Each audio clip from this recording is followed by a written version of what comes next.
Maatii damee entertainmentii akkam jirtuu fayyaa keessanii barumsa akkamii haalli keessanii wanti hundumtuu gaarii akka ta'e nan amana. Tarii akkuma beekamu anthropology waliin ilaaluu jalqabne irraa yeroo darbee waa'ee socio-cultural anthropology ilaallee gara biological or physical anthropology kan jedhutti dabarreeti kan nuyi dhaabbanne har'a isa waliin ilaallaa. Tarii maatiin haaraan har'a yuutuubii kana ilaaluuf carraa argattanii yoo isinii danda'ame like share godhaa subscribe gochuudhaan hiriyoota keessan bira akka ga'u godhaa. Mee kallattiidhumaan gara barumsichaatti ceenu. Akkuma beekamu biological anthropology kuni dameelee gurguddaa anthropology qabu keessaa isa tokkodha. Dameelee kana waliin ilaallee turre linguistic anthropology, archaeological anthropology, socio-cultural anthropology ilaallee irraa har'a immoo isa arfaffaa biological anthropology kan nu ilaallu. Biological anthropology jechuun damee anthropology keessaa isa tokko ta'ee yeroo hundumaa gara saayinsii uumamaatti kan inni xiyyeeffatu. Akkas jechuun saayinsii natural science irratti kan inni baay'inaan xiyyeeffatu jechuudha. Saayinsii uumamaa keessaa fakkeenyaaf kan akka biology wajjin walitti hidhata qaba. Waa'ee biology partiidha kan inni qayyabatu. Biology jechuun waa'ee life'itti mitire kan inni qayyabatu. Inna physical anthropology yookiin biological anthropology kun immoo gara sanarraa irra caalaa isa kan inni irratti focus godhee qayyabatu jechuudha. Physical anthropology kun of jalaatii subfield mataa isaa danda'e qaba. Isaan keessaa inni jalqabaa biological anthropology dha, forensic anthropology, primatology, paleoanthropology, population genetics and human ecology. Warreen kun hundumti isaanii subfield yookiin immoo dameelee biological anthropology jalatti ramadamanidha jechuudha. Physical anthropology kun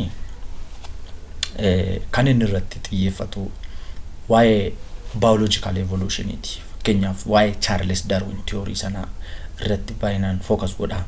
Darbee immoo physical variation nama gidduu garaagarummaa jiru. Fakkeenyaaf kalarii keenyaan ta'uu danda'a. Hojjaa keenya tokko gabaabaa tokko dheeraa ta'uu danda'a. Akkasumatti garaagarummaa namoota gidduu jiru irratti focus godha. Even namaaf nama gidduutuun duwwaatuun taane non human kan jedhaman jiru. Fakkeenyaaf nama miti garuu gara namaatti dhiyaatu amaloonni isaanii wanti isaan goggoodhan hundumtuu nama hojii wal fakkaata. Fakkeenyaaf kanneen akka chimpanzee, gorillaa, warreen akka primate jennu isaanii amalli isaanii dhala namaa wajjin relationship isaan namaa wajjin qaban immoo maayinni maaltu namaa wajjin wal fakkeessa waan jiru anthropology'n biological anthropology'n kuni bal'inaan irratti xiyyeeffata jechuudha. Iddoo kanatti wanti nuyi hubachuun nurra jiru chapter 1 gaafa ilaallee namni yookiin dhalli namaa amaloota gurguddaa lama qaba jennee kaasneerra. Isaanis biological behavior fi cultural behavior. Kuni naturally yookiin inni biology nuyi jennu culture irratti dhiibbaa uumsa yookiin affect godha. Culture'n immoo akkasuma kana immoo biological behavior keenya affect godha. Akkas jechuun lamman isaanii gargar hin ba'an jechuudha. Fakkeenya tokko yoon isinitti hime dhalli namaa fuuchuunsaa mucaa godhachuunsaa biology ta'uu danda'a. Biology gara biologytiin. Gara sooshaalitiin immoo yoo dhufne eenyuun fuuchuu qaba? Akkamiin fuudha? Meeqa fuudha? Kun immoo gara cultureetti nu geessu. Asitti akka ifasinii ta'utti namni tokko mucaa godhachuunsaa biological character isaati. Mucaa kana immoo eenyurraa godhata? Obboleettii isaatii? Haadha isaatii? Moo fira isaatii? Moo nama adda biraati? Yoo hin fuudha ta'ee akkamiin fuudha? Mucattii callisee mabbutee galamoo? Gaangeerra kaa'ee fuudhee galamoo? Konkolaataadhaan fuudhee galamoo? Warra isaanii gaafatee fuudhee galamoo? Akkasumatti fuudhee galaa?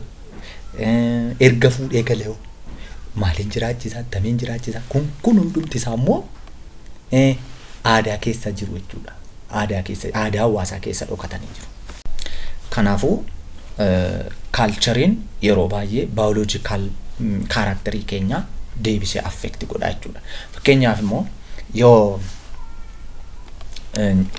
nyaata fudhattanii biologically jechuudha.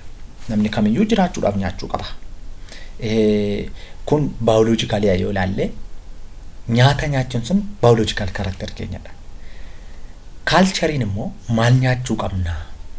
Attamiin nyaachuu qabna? Fakkeenyaaf akka Itoophiyaatti fudhattanii namni kamiyyuu harka tokkoon nyaata malee harka lamaan hin nyaatu. Mee Itoophiyaa keessa yoo fudhattan ammasii foon dheedhiin hin nyaatama. Gara biyya Hindii yoo deemtan immoo foonni kan sa'a yookiin kan sangaa hin nyaatamu.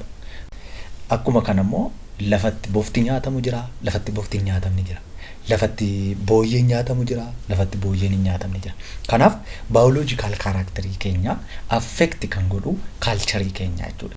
Eriyaan anthropology immoo yookiin immoo lafti inni itti baay'ee xiyyeeffatu warreen kana irratti jechuudha. Biologically dhiibbaa akkamii fiduu danda'a hawaasa kana irratti?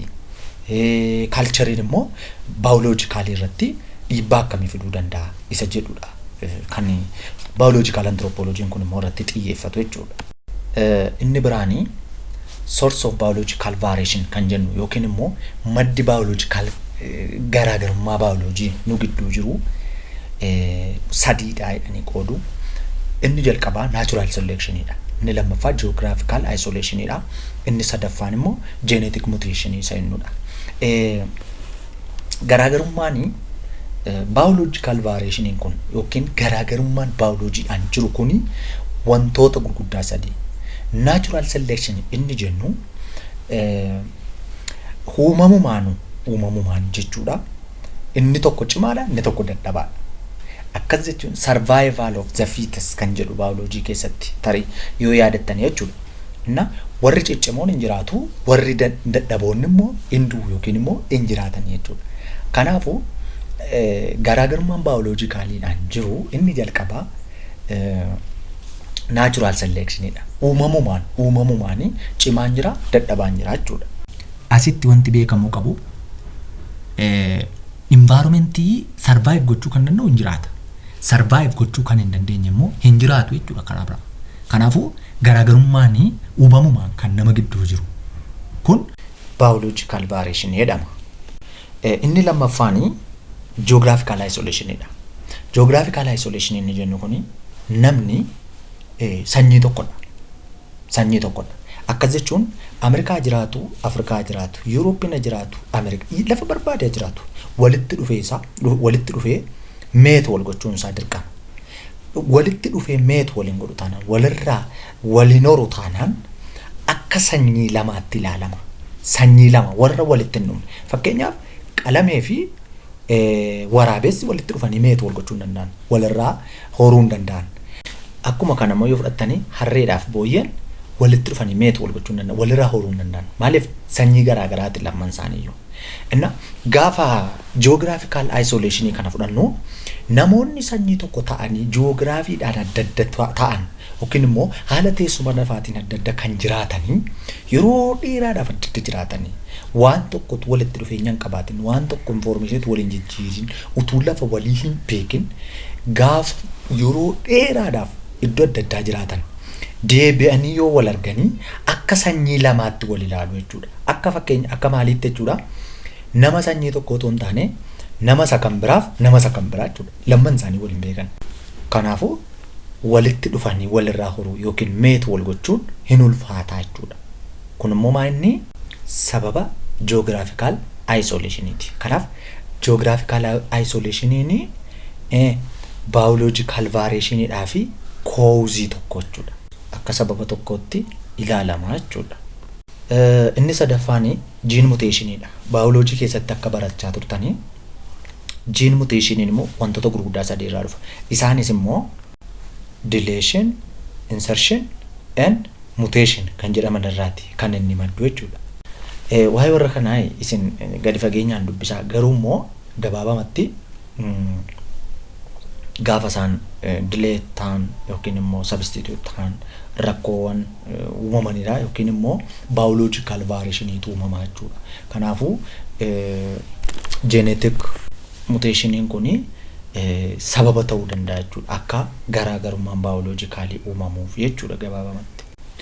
Inni kan biraani physical anthropology kuni naannoowwan irratti focus godhu yookiin immoo area of investigation lama qaba. Inni jalqabaa human evolution dha. Inni itti aanu immoo genetics dha. Human evolution jechuun dhalli namaa eessaa dhufe isa jedhudha. Achi keessatti immoo human evolution kana keessatti area of specialization sadiitu jira. Inni jalqabaa paleoanthropology dha, primatology dha fi anthropometry dha. Inni kuni paleoanthropology jechuun paleo jechuun hiikamti isaayyuu old jechuudha. Isa durii yookiin immoo wanta dur ture jechuudha. Paleoanthropology immoo waa'ee namoota dur turaniiti kan inni irratti focus godhu. Kana dura kan turan fakkeenya prehistory keessa kan turanii akka yeroo darbe barannetti prehistory jechuun aadaa utuu sirni barreeffamaa dhufin namoota sirni barreeffamaa utuu dhufin dura jiraachaa turan sana jennee haasofneerra. Kanaafuu paleoanthropology immoo waa'ee namoota prehistory sana keessa turanii sana lafee isaanii fuudhuudhaan akkaataan dhufaatii dhala namaa maal fakkaataa, evolutioniin dhala namaa maal fakkaataa isa jedhuuti qorataa jechuudha. Akkuma Charles Darwin theory jalqabeeni kanaan dura dhalli namaa yeroo dheeraadhaa fi dhalli namaa bineensota warra kaan irraa addaa yaada jedhu qabatee isa turetu amma gaafa Charles Darwin theory dhufu lakkii dhalli namaa kan inni dhufe jaldeessa irraati. Garuu adeemsa tirannaatiinitu jaldeessi kun evolve ta'ee gara dhala namaatti guddate isa amma jiru kanaatti guddate malee dhalli namaa bineensota warra kaan irraa adda miti jedheetu sadarkaa kaa'ee jechuudha. Yaanni biraa immoo maaltu dhufe erga dhalli namaa adeemsa tirannaatiin jaldeessa irraa gara namaatti dhufe ta'e wanti namaaf ansistarii isaa walitti fidu immoo evidensii wayii jiraachuu qabdi jedhe yookiin immoo yaada jedhu dhufe. Kanaafuu paleoanthropology kun immoo gaabbii ishee missing link jirtu sanatu barbaada. Waa'ee ishee gaabbii jirtu san dhala namaa isa amma jiru kanaaf ancestry isa dur ture sana gidduu missing wayii jirti, evidence wayii jirti. Kan yookiin jaldeessa fakkaatu yookiin dhala namaa isa amma jiru kana kan fakkaatu evidence wayii jiraachuu qabdi waan jedhudha kan inni irratti focus godhu. Isa kana bakka buusuudhaaf immoo akka evidenceetti yookiin immoo akka linkiitti kan isaan fudhatanii Lucy'dha. Lucy'n kan isheen argamte bara 1974tti kan isheen argamte immoo namicha Donald C. Johnson jedhamuunitu argamte. Lucy kana gaa parsantii 40 ol gara namaatti dhiyaatti jedhanii waa yaadaniifitu akka linkiitti ishee fudhatanii jechuudha. Akkasitti kan isaan consider ishee godhan. Sababni isaa immoo Lucy'n jaldeessaaf nama amma jiru kana gidduutti akka linkii tokkotti waan consider ishee godhanii fi tokkoffaa miila lama waan qabduuf gara namaatti dhiyaatti jedhaniiti kan isaan consider godhan.